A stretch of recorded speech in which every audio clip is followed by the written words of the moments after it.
This is Robert Pilot of Native Roots Radio presents I'm Awake. I'm here to ask you for your support. Finding honest Native-centered news is not easy, but with your support, we're able to provide accurate information about Standing Rock, Line 3, treaty violations, and COVID-19 in our Native communities. Please visit Native Roots Radio Network on Patreon and donate if you can. That's Native Roots Radio Network on Patreon. Pinigigi, and thank you for your support. The city of Minneapolis is now on Native Roots Radio with Minneapolis AIR. AIR stands for American Indian Relations. Guest host Christine McDonald talks to people about important things affecting the city's Native communities. Minneapolis AIR dives into topics like public safety, public health, elections, and so much more. Tune in to Minneapolis AIR on Native Roots Radio from 5 to 6 p.m. on the second Wednesday of every month, right here on AM 950. Thinking about college? Consider Minnesota Private Colleges. These 18 nonprofit institutions keep the focus on students with small classes and professors who will get to know you. You'll find students from all backgrounds, and no two colleges are alike. And when it comes to cost, they're more affordable than you think. Find the college that's right for you at mnprivatecolleges.org/possible. That's mnprivatecolleges.org/possible. Are you a Metro Transit rider? Join the free Riders Club and let your voice be heard. Our motto is Transit Voices United, and when you become a member, you'll participate more closely in decision-making, plus earn the opportunity for exclusive merchandise at Metro Transit events. Help improve your transit system. We value your opinion. Join at metrotransit.org/Riders Club and start being rewarded today. That's the Riders Club at metrotransit.org/Riders Club. Discover Matrilineal Memory by hobby artist Michaela Schaefer, now in view at All My Relations Arts in Minneapolis. This evocative exhibition features paintings, poetry, and installations that explore memory and cultural preservation. Don't miss Artist Talk with Michaela Schaefer on Saturday, November 15th from 2 to 3:30 p.m. at the gallery. Matrilineal Memory is open through December 13th. Experience art that transforms memory into connections and healing. Details at allmyrelationsarts.org. With a look at your AM 950 weather, I'm Patrick Lilia. Tonight, cloudy skies clear out with a low of 41, then Wednesday, sunshine with a high of 53. The Children's Theater Company presents the U.S. premiere of The Enormous Crocodile based on Roald Dahl's mischievous tale. Only 3 weeks remain. This wild musical adventure runs through November 23rd. Tickets are going fast. Get yours at childrenstheater.org. Portions of Native Roots Radio may be pre-recorded. It's a good day to be indigenous. Get up, stand up. They are going to become more brutal. Because all the hippies were trying to be Indians anyway. They're going to become more repressive because it's a matter of dollars and their illusionary concepts of power. Hey, Victor. We must live in balance with the earth. And also with recent happenings at Wounded Knee. I am awake. Welcome to Native Roots Radio presents I'm Awake, and I'm your host, Wakanja Hade. Hey, Kadagi to all my friends and relatives in 4 directions. You are listening to Native Roots Radio presents I'm Awake, and I'm your host, Robert Pilot. Hey, we discuss local, national, Native news and events, and as you know, Native issues are human issues, and human issues are Native issues.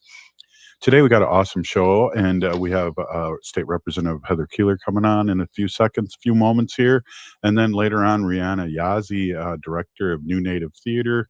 And also we want to talk about November 6th from 6 p.m. to 8 p.m. Again, happy Indigenous Heritage Month here, Native American Heritage Month. We're going to be seeing her play there, and we'll be talking more about that. Again, I remind everyone, too, that you have to register. It would be good if you register. There's limited seating. It's at 6 p.m. The movie is Winter Love, and she's the director, writer, and she was also in it. And then next on November 23rd at 2 p.m., Indian Horse will be shown, and Ajawak, the Star of Indian Horse, will be there. And that's Winona LaDuke's son, by the way. I don't know if you know that. And then Smoke Signals on the 29th at 2 p.m. And really firing that up. Again, sign up, get on their website, Minneapolis Institute of Art, and sign in. Just want to remind everyone too, we have the secret guest is Dr. Evans, who played Thomas. He's going to be there for Q&A and hanging out for some pictures and some talking afterwards, and a little meet and greet before he heads back to Canada. But we're really excited to have him and be able to partner with Minneapolis Institute of Art to do these great things. I want to just quickly, before we get State Representative Heather Keeler on, I want to play a recording that was sent to me from my city council member here in St. Paul in our district, and really proud that this person is my city council person. But again, we want to remind everyone to get the vote out. So let's take a quick listen. Ho! Hi, Robert. Good evening. My name is Sarah Jost, and I am proud to be the city council member that represents Ward 3 in St. Paul, the Highland, McAllister, Groveland, and West 7th neighborhoods. I want to remind everyone that tomorrow is election day. There are elections all over the country, and in Minnesota, you can find your polling place and sample ballot at mnvotes.org. So please get out and vote. Our local elections matter. Now, I want to share with you how I'm voting in St. Paul this year. You know, our city government is the first and last line of defense when it comes to taking care of our neighbors. In St. Paul this year, we'll be voting for mayor, a school referendum, and a city ballot question. These choices will shape how we respond to challenges and build a more resilient, thriving city. That's why I'm ranking Melvin Carter first for mayor, voting yes on the school levy and yes on the administrative citations question. Mayor Carter has led our city through COVID-19, the murder of George Floyd, the opioid epidemic, and 2 tumultuous Trump administrations. He's led with empathy, courage, and commitment to our community. Thanks to his help in my ward, Highland Bridge now has found a path forward. Today, we're on track to completing hundreds of new units of housing by year's end, with more slated to come. This is a project that is vital for our city's economic future. He understands that expanding our property tax base is how we keep taxes manageable and services strong. Now we have over $1 billion of development underway across the city. He's improved our core services. The common sense sales tax is making massive investments in our infrastructure. We've upgraded snow removal technology and strategy, and we are seeing incredible public safety results, fewer shootings and homicides, and record clearance rates. He stood firm against federal pressure, resisting ICE cooperation and the threats to our local funding. He's advancing local gun control ordinances that our community has demanded that will be ready to take effect once the state acts. In uncertain times, we need bold and steady leadership. Melvin Carter is that leader, and I'm proud to support him for re-election. Now more than ever, we also need to support our kids.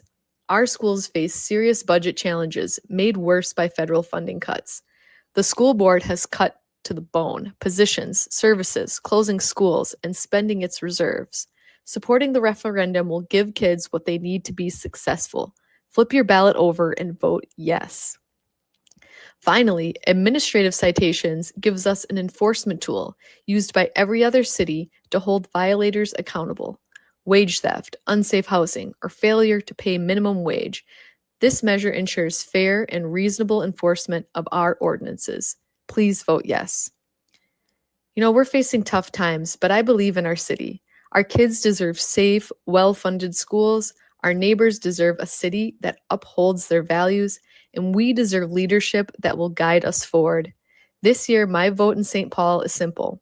Rank Melvin Carter first and vote yes twice. Let's keep moving forward together, and please make sure you get out and vote. Thanks so much for tuning in, and back to you, Robert. Thank you, Sarah. And again, we played that yesterday. I wanted to play it again today. It was pretty powerful. And today is the election, just to remind everyone, get out and vote and how important it is. I'm going to bring our friend, State Representative Heather Keeler on right now. And Heather, welcome as always to Native Roots Radio. It's always great to have you on. Thanks. I would just echo what everybody's just been saying. Get out and vote. It's not too late. Check on your neighbors, help give rides. It's just your voice is so important in local elections. matter. And I think one information piece that was given to me a couple years ago is, sometimes you think it's too late, it's too dark, or I'm tired, it doesn't really matter. But some of these elections are literally decided by 4, 5, 6, 7 people. That's like you and your neighbors getting in your car and still going to vote. And so every vote matters. Your voice is critical right now. So if you still have time to go, if you haven't yet, I encourage you to do that and call somebody to see if you can take them with.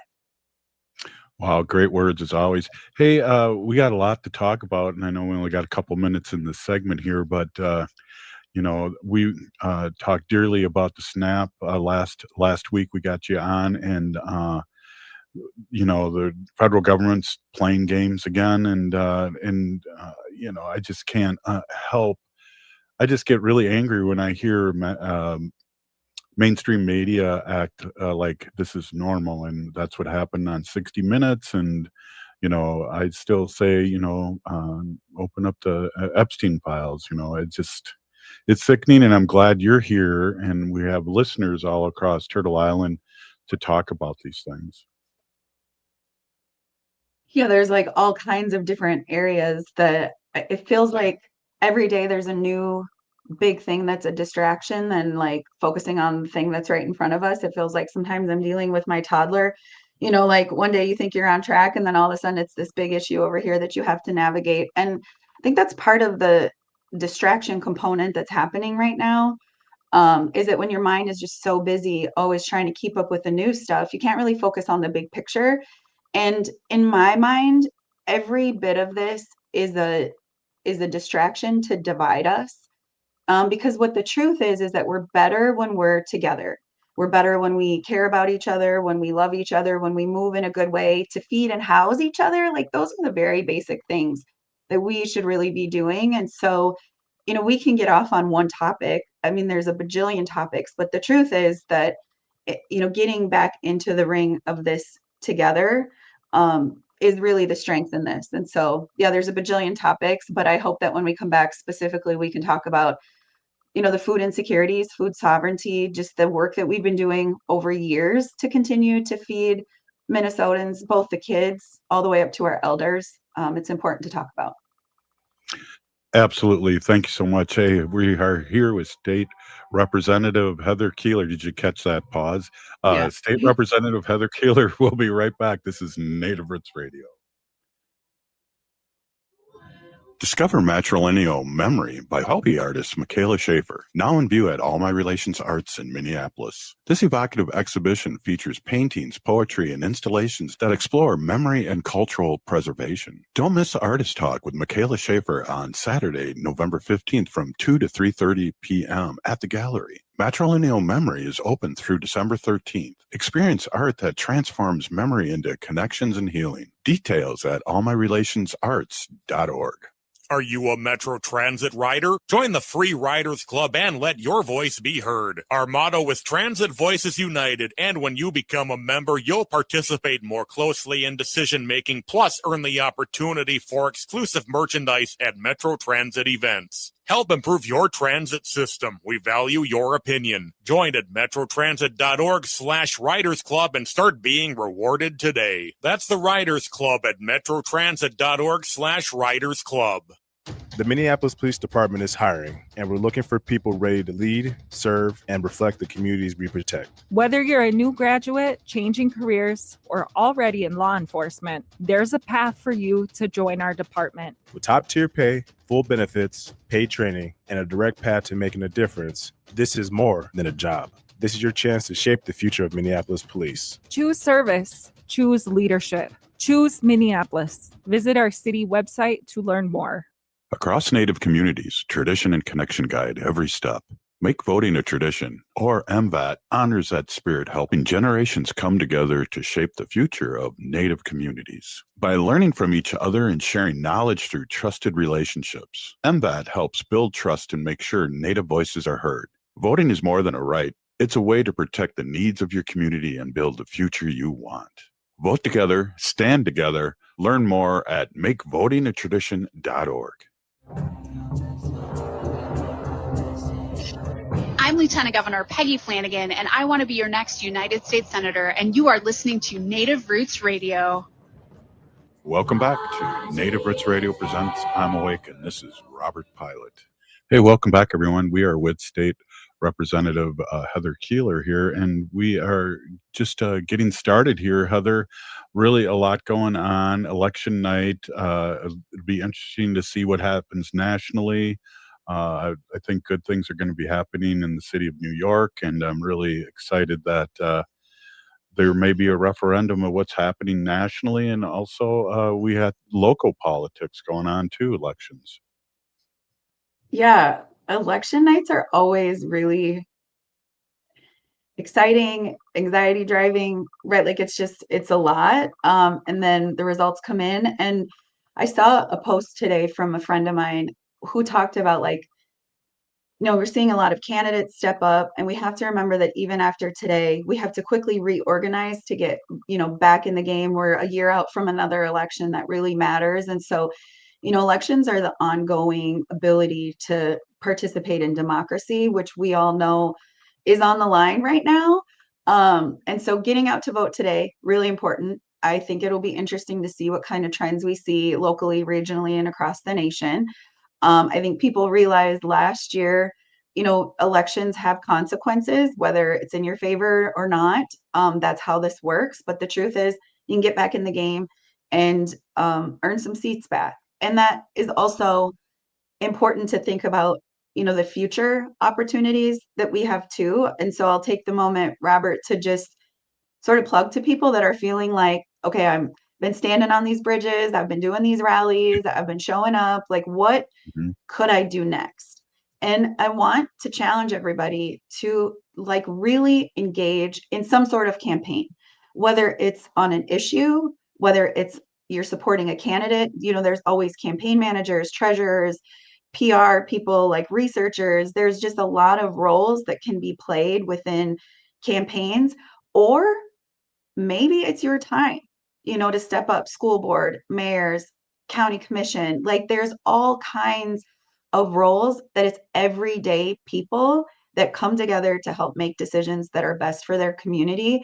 And let me tell you, like you all deserve a seat at those tables. And so just planting this like early seed, you'll hear it from us often, that really consider engaging and considering running for something. It's now is the time to start thinking about it. Get courageous. Like there's a lot of us that share our stories that this was never, we never were politically polished. We were just real life moms doing real life work that ended up stepping up for our community. So I'll end there on that little rant, but I feel like on election night, it's good to get to the polls, but also start thinking about like, how do we organize quickly for the next move? I don't like to always get personal with you, but you have two sons, and one of them got to vote the last cycle, I do believe, your college student son. Yeah. And now you have a younger one seeing, kind of what's going on politically as normal. And it's really sad for somebody his age to see what's been happening these last 8-10 years, especially nationally, and then bleeding into local politics too with the big MAGA movement. And my kids are being raised in my house. They don't really see a lot of that, like they see me and my friends showing up consistently. I feel like no matter who's been in charge of the government, let's just be also very real, whether it's Democrats or Republicans, as Indigenous people, we're always on this area of resistance and resiliency. And so it just looks different right now. It looks very different right now. But we've always been in this space, and so like for my kids personally, and the kids that I like to be around and engage with, I hope that what we're doing and other, people who are in this work are showing what the other side of people in politics can look like. Those of us, my motto has been lead with love since the very minute I decided to even do this, because that's just how I think we have to maneuver. And so, yes, yeah, see, there it is. It's true. I mean, I think that in decision making, if we do that, we just make better decisions. We make better decisions for our community. But you're right, like the bullying, the meanness is very, very alive and well. But we also have responsibilities, to be good examples to the kids that are in our lives and the people who are in our community. And I think that's a big call to action that I'm giving to people in my life and in my area, is that my dad always raised me, we can judge other people, but the only person we can change is ourselves. And I think right now we can be real mad at the consequences we're living in, based on the last election. But we also can engage in the act of love, do food drives, do diaper drives, do meals in your community. I hope maybe in the next segment we can talk about some examples of what you can do in your community and some things that I'm trying to do that maybe other people can consider and think about too. But we got to lead with love and a hard action right now if we're gonna really like save each other and protect each other. Absolutely. And I really like when we do have our time together here on the radio, is that we are talking about a couple things for sure. Each time is a call to action, which you're talking about, and also mental health. And those two things that you bring to the show are very, very, very important. Yeah, I think, mental health is, our well-being. We talk also a lot about sobriety and, how that plays, especially in hard times. Like, I feel like when we're in hard times, for me in my journey, it always feels like that's, been those moments where I feel like I walk closer to the cliff or the side. And so leaning into laughter, I know that that's kind of the other side of the medicine, that, in times when we could cry, sometimes we just laugh. And so I've been seeing a lot of comedy things popping up. I know you had Johnny R on the radio, promoting the event that they did in the cities. But I think in the hard, for our mental health, it is important to do the things that are good for us as a person, but it's also good to engage in each other in community and laugh and create those opportunities to connect throughout the region, not just in the metro. There's a lot of rural communities that are feeling very isolated, that can't always get to the big cities around them. And so also bringing some of those, events out to the small communities too is really, really important right now as we heal as neighbors all across the region. Yeah, wow, really good point. And we talk about laughter being medicine, but also you've talked a few times about how our tears are medicine too. Mm. Yeah, that's something that Representative Kozlowski reminds me about a lot in the work. Also, I will never apologize for being an empath in this work. It's something that we get criticized a lot for, like people taken back that we get emotional about things in the work. But the truth is, I sort of feel like I never want to apologize for that. I think people who do this work on behalf of the people should be emotional right now. If you're not Mhm. emotional, you're not paying attention. And so there's times, right, that as you start to cry, you feel this urge to like wipe your tears away and kind of clean yourself up. And the truth is, like, that's our medicine, and our body needs to do that. And that's just a part of this cycle of healing, this cycle of life, the cycle of reality and our empathy and our feelings. And that's good. Like, we don't need to mask that. I think society has taught us for so long that we can't sit in the sad, or we have to quickly get out of that. And that's just, we have to give each other permission that crying and letting tears fall is a really beautiful part of the natural medicine that we have, and creating safe enough spaces with each other that can happen is also really beautiful. And so I have had this different approach when it comes to tears and what that means, and what that means from our body, and how that is actually really healing and a powerful medicine. So shout out to Rep Kozlowski on reminding us in those moments that that's so important. Yeah, and I need the reminder too, because as a 64-year-old man, that isn't what I was taught. And I also Mhm. always felt if I started crying, I would never stop. So there, you know what I mean? So there's that too, and it's okay never to stop. So I have to tell myself that things like that. Um, and it's a hard thing to do and to change, but it's definitely well worth it when I do peek into that and get there at times. Mhm. Well, and that's PTSD, CPTSD, like we're carrying a lot of that from generations. It's not even our own experience. And the other thing is, you're not alone. I think often this is that part about it, right? Like when we isolate people to think that their situation and their life is it, like that other people aren't experiencing that feeling, like you're not alone. We were all taught to just pull it together, like don't show your weakness, don't show your emotions, right? Like then that's how they know how to impact you. And that's again that resiliency mind frame that generations before us, I believe, just had to lean into to survive, to get our generations and the next generations here. So, the lateral love thing is something I've been leaning into a lot too and talking about, that we have a lot of lateral violence, just amongst Native people. And if we could just lean in with some lateral love to heal each other and see the good in each other, like intentionally, and calling each other out for the good that we're doing in our communities. I just think little things like that, start this little movement of love, and that just changes the way that we communicate and live in this world. And so want to just call out the first, act of love for all of you is find people in your life and go give them some compliments. Tell people you saw them work hard. Tell them that their ideas are great.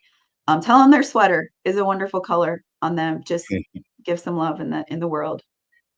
I love that, and you brought that up last time we were together, and I think that needs to be brought up every time. I really appreciate that. Hey, we are here with State Representative Heather Keeler from the great state of Minnesota, and we got another segment. And then next up, we're going to have Rhiana Yazzie talking about her movie and things that she does. So it's a jam-packed show. Hey, this is Native Roots Radio, and we'll be right back after this short break. Stay with us.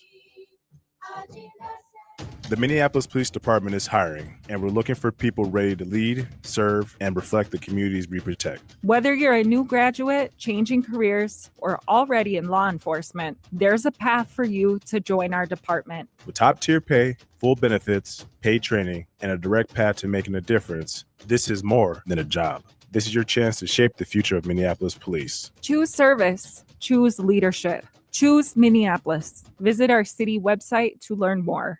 Across Native communities, tradition and connection guide every step. Make voting a tradition, or MVAT celebrates that spirit, helping generations come together to shape the future of Native communities. MVAT has empowered Native American communities by bringing friends and families together to talk about important issues and sharing helpful information about how and where to vote. By learning from each other and leaning on trusted relationships, MVAT helps Native communities feel confident in voting and making their choices heard. Voting is more than a right. It's a way to protect the needs of your community and have a say in the future. MVAT has been helping Native communities across the state for 9 years, creating stronger, more engaged communities every election. Vote together, stand together. Explore a fact sheet that explains some of the elected offices on the ballot and why they matter to you, your family, and your community at makevotingatradition.org. That's makevotingatradition.org. November is Native American Heritage Month, a time to honor Indigenous history, art, and identity. At the Minneapolis Institute of Art, celebrate the contributions of Indigenous peoples across the Americas with programs and exhibitions that center around cultural resilience and deepen understanding through creative expression. MIA's month-long celebration includes free activities for the family, art making for adults, and a special showing of Smoke Signals, a story of friendship and healing. Celebrate, learn, and connect at the Minneapolis Institute of Art. Find full details and ways to participate at artsmia.org. Greg Bakken here. Like you, I love good, fresh, delicious food. So I want to tell you about this treasure in Roseville called Maverick's Real Roast Beef. Maverick's has the best roast beef sandwiches I've ever had. Made fresh, every order. Add fries or onion rings dropped in the fryer when ordered, and you have a winning combination. Maverick's Real Roast Beef has a lot more than roast beef, so check out their website, mavericksbeef.com, or check out their restaurant on Lexington in Roseville.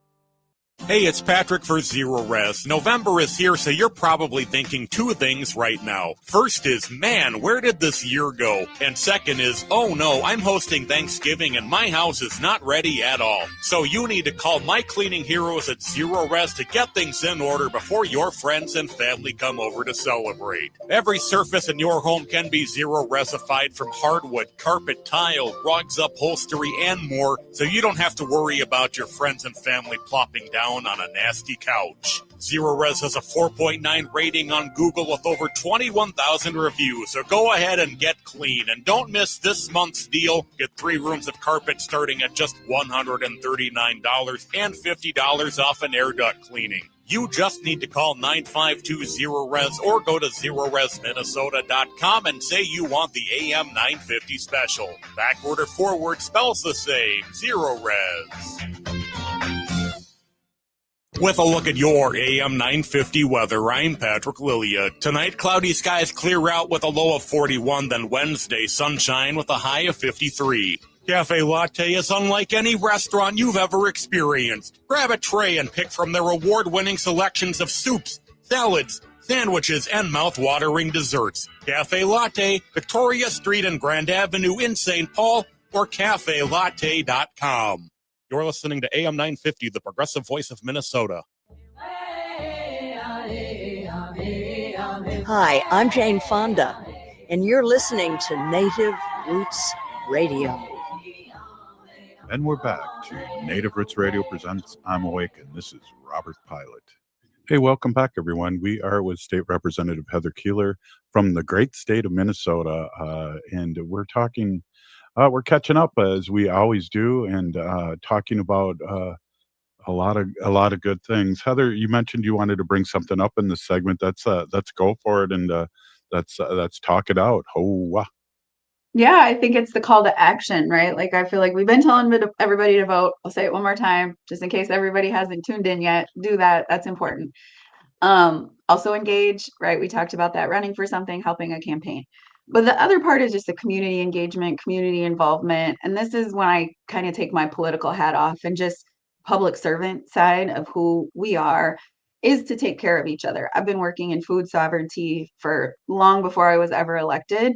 I worked bipartisanly to get emergency funding out the door in the middle of session a couple years ago, because after the pandemic, we saw a major spike in users to food shelves. Food shelves are different than food banks. You know, I know a lot of people want to be mindful of where they donate and they put their money.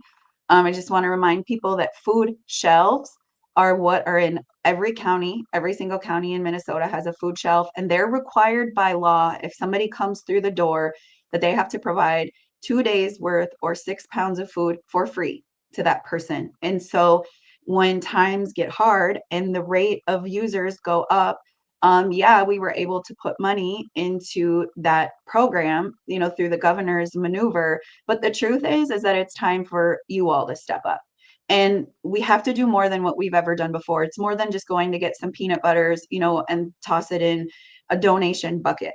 You need to get serious about asking your food shelves what they need, because what we're hearing is that some of them need freezers. Some of them need more volunteers so that they can stay open longer. The other thing is, look outside your own backyard. You know, for me out here in Moorhead, I've been traveling around to a lot of the very small rural food shelves and food pantries that are around, and they don't have the same donation communities that we do. And so, you know, we're starting some collections here in Moorhead to take out to the greater Minnesota rural communities, particularly diapers, hygiene things that, you know, don't fall under, you know, some of these areas of supports anyways, but those are the things that communities just need. And so get creative. You know, here in Moorhead, we're partnering with local businesses that are giving out a free coffee if you make your donation with them. Concordia College is going to do a concert that, you know, you get in by making a donation of food. We're doing diaper dances that you get into a dance because you donate a box of diapers. And look just a little bit outside of your own backyard to see where you can help. But also, it's more than just food. You know, I think instantly about the education system. I'm so proud of the work we were able to do in Minnesota to feed our kids in schools, both breakfast and lunch. Right now, that is critical. Especially, we know that 50% of the SNAP benefits are required to go out. It just doesn't know when. It could be months until they start to hit cards. And so the fact that we're going to feed kids in school is really important, but we're almost coming up into the holiday season. And so checking in and building relationships with kids is really important to me. I've been hearing for a very long time that our teachers have a hard time right now. You know, our teachers are just overloaded. This has been a hard system forever, but particularly after the pandemic. I know there's a lot of ballot questions right now around education. And so, I was a substitute coordinator for a little bit in the Moorhead School District. And so my other plug is, lean into your school district. They need substitutes, whether it's, in the lunchroom, whether it's, doing bus duty, but all the way up to paras and teachers, that these individuals are working very, very hard to help the next education or the next generation be educated. And so I'm in the process of doing like all my background check and really getting into the school district to be a substitute teacher. And I'm actually like really, really excited about that. So wanted to do a call to action, but also just sharing some real examples that it's more than just the political side of showing up, but some other ways that we can show up in our community as well. Well, at what grade are you looking to substitute? When I was a liaison, I said all the time, my two favorite groups were 8th grade boys and senior girls, because in society, they sort of get deemed like the more difficult or challenging kids. And like the anti side of me just loves to lean on them and see like where they're at and help them grow and maybe see just potential in themselves that other people haven't. And so would really like to lean into that space, because it's also an area that a lot of substitutes don't typically want to pick up jobs for. And Mhm. so give me those kids that I can build good relationships with. Yeah, and don't forget 6, 7 with the young ones, right? Oh my You know? gosh, don't. I can't with you. This is no thanks. I know. It's like, our godchildren were 6, 7, us, and they're 11 and 8 or 11 and 7, and it's just like, "Oh my gosh, I gotta Google this," and then, "Oh, Yeah. what the heck?" Do you think if we start saying it, like if the adults in the room take it Yeah. over, then all of a sudden the kids don't think it's cool anymore? Like, is that the move here? I think it is. I saw a lot of teachers, former teacher friends of mine, kinda making fun of it, where they were wearing a 7 and then somebody else was wearing the 6 in the high Mhm. school. So I think you hit that on the nose, because when I do it to them, and you know me, I'm a clown, I do it to them, they just roll their eyes, and I have to beg for them to do 6, 7 with me, and, they don't like it. Yeah. I think it's funny because, DJ plays college football. And so there is Mhm. a player with that number on his jersey, and it never fails that. So, all the kids like wait outside the locker room for the players after the game, and they're always doing high fives. And it never fails that there's always kids that feel like that's the joke of the day. And it makes me wonder if like this player who's been in love with this number for so long is now like sort of regretting that that's his football number, or if they lean into it and it's fun, but it is everywhere. Right. If you even get close to it, if you say 5, and then they'll jump in and say 6, 7, and oh my goodness. I can't even think of, what we did when I was in school that was anything, that we had our own, but I think it was the music and everything. And when I was young, everyone seemed so old that was my age, and 40s, 50s seemed really old, and we had that old, "Don't trust anyone over 30" kinda attitude, and here I am, 64 now. It is funny. I do remember in high school thinking like 30 was just so old. And now, I mean, I'm far past 30, right? And so I definitely don't, and I don't feel old. Like the version that I thought we would feel like is definitely not how I'm feeling. I mean, I guess it depends, right? After sometimes I feel old, but Well, we're in better shape, I think, and we don't, eat as much red meat, and people quit smoking. Everybody smoked. I smoked on an airplane, Heather. I smoked yeah. in the hospital. I mean, we smoked everywhere. It was cool. When I grew up though, I remember going to like cafes and they would have a row of fake plants, and it'd be like Eh, this side is the smoking section, this side is not. And it's like, what's so magical about these plastic plants that are in the middle of it? Like your smoke is still coming over to our side. But I remember that I thought that was like the divide. And yeah, like you yeah. just sat in cars. So the not only the smoking, but the secondhand smoke, is a whole different Oh, generation of dealers too. I know. I miss smoking on the planes because that's a little stressful, but, little ashtrays in the front, I can't even imagine now, you know? It's like recycled air, and yeah, people looked older because they smoked and drank like it was, Don Draper on, you know, it's just like having some whiskey and, take a nap. Yeah, I mean, it is feeling a little bit more trendy to be healthy. You know what I mean? That's like taking care of ourselves. What a wild idea, but like that's Yeah. cool, and being mindful in what we put in our body matters, and this movement and activity, like it does feel like it feels cool to be healthy. Yeah.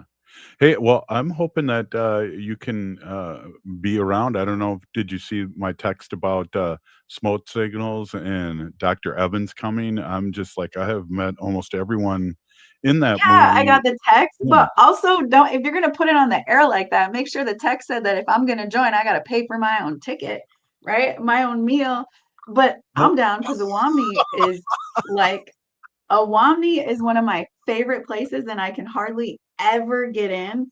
And so I might make my schedule move around so I can join you on that one.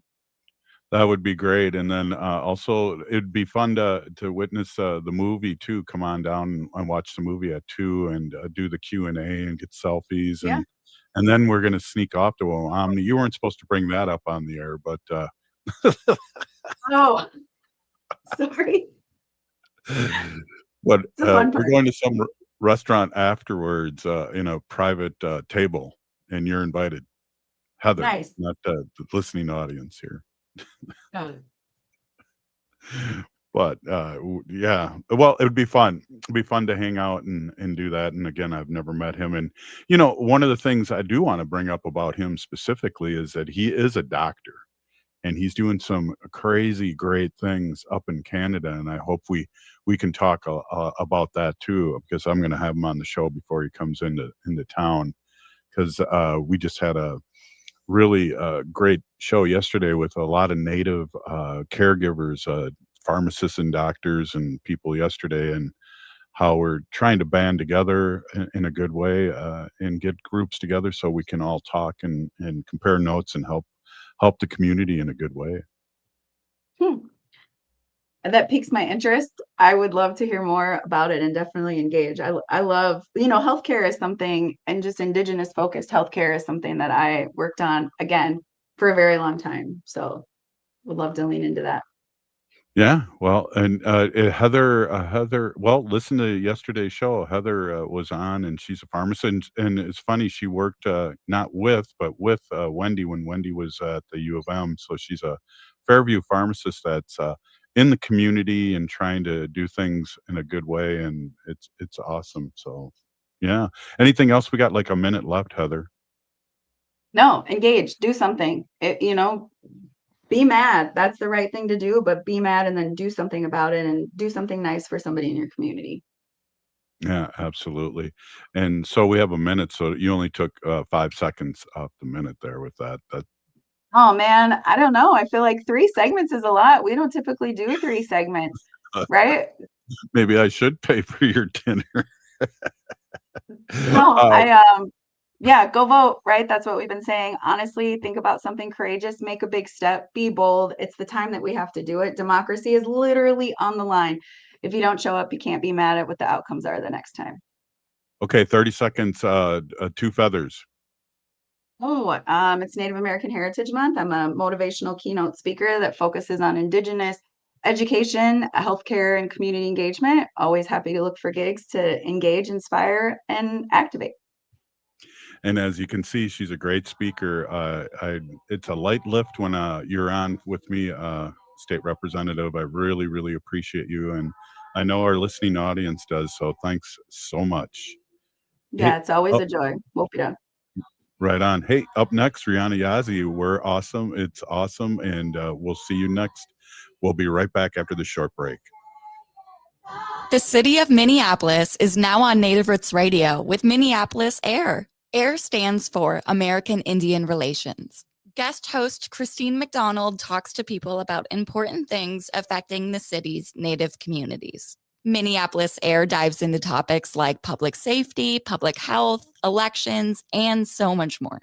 Tune in to Minneapolis AIR on Native Roots Radio from 5 to 6 p.m. on the second Wednesday of every month, right here on AM 950. We've all seen the effects of wood smoke pollution this year, so before hosting that backyard bonfire, follow these simple tips to protect yourself others, and the environment. Remember to give your neighbors a heads up before building a fire so those who find wood smoke bothersome can close their windows. Make sure to never burn wet or recently cut wood, other yard waste, plastic, or garbage. These things can be toxic when burned and create excess smoke. For more tips on how to burn responsibly, visit epa.gov/burnwise.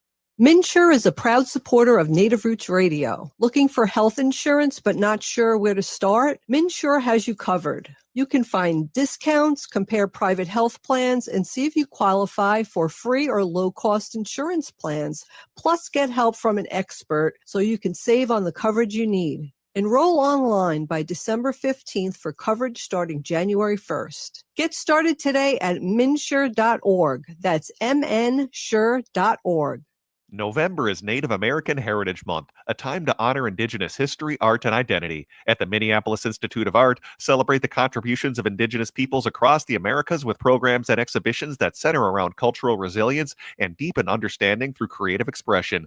MIA's month-long celebration includes free activities for the family, art making for adults, and a special showing of Smoke Signals, a story of friendship and healing. Celebrate, learn, and connect at the Minneapolis Institute of Art. Find full details and ways to participate at artsmia.org.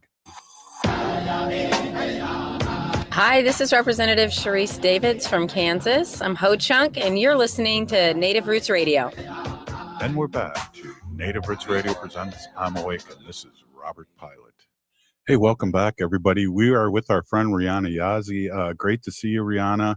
I'm going to see more of you here in the next couple days, but also we're going to be showcasing your movie and having a Q&A this Thursday at 6 o'clock, and I'm really excited for this, and a lot of tickets have been reserved. So we got to remind everyone, you got to go to the website, Minneapolis Institute of Art, and reserve your tickets. So welcome, Rhiana. Hey, thank you so much. Hey, let's talk a little bit before we get going here. I just want to read your Wikipedia. And it says, you're an enrolled member of Navajo Nation. Yazzie grew up in Albuquerque, New Mexico. And according to her mother, she's been telling stories since she was a child. Oh, wow. That's have you ever read that? No, I haven't looked at that Wikipedia in a minute. But it also is true here. It's you're based in the Twin Cities, and you founded New Native Theater in 2009, and Yeah. that's awesome. And we know you for more than that. But hey, let's talk about your movie, and let's talk a little bit about what's coming up. Okay, yeah, that sounds great, Robert. Well, tell us a little bit. Tell us a little bit about the movie, and you're the writer and director, and Yeah. you starred in it too. That's right. That's right.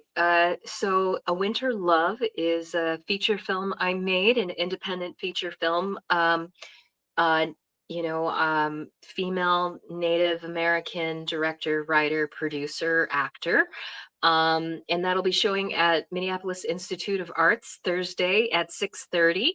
And it's been on the festival circuit for a couple of years. It did win Best Narrative Feature at the Minnesota Film Festival 2 years ago. So yeah, I think people have a good time. But yeah, it's a story. It's set in Minneapolis, and there's a lot of the Indian community that you'll see in the film. Like, for instance, it was filmed at Division of Indian Work, and some of it. So you'll see like different corners of Minneapolis. It's kind of my ode to my love for Minnesota. And yeah, but it's a story about a 35-year-old Navajo woman who falls in love with a 25-year-old Lakota guy, and then the hijinks that happen with this like May-December love story. Yeah. That's Sort of a awesome. comedy, a little poignancy. Yeah, it's everything you need in a Native film. Well, you have a little comedy always going in what you work on, and I know.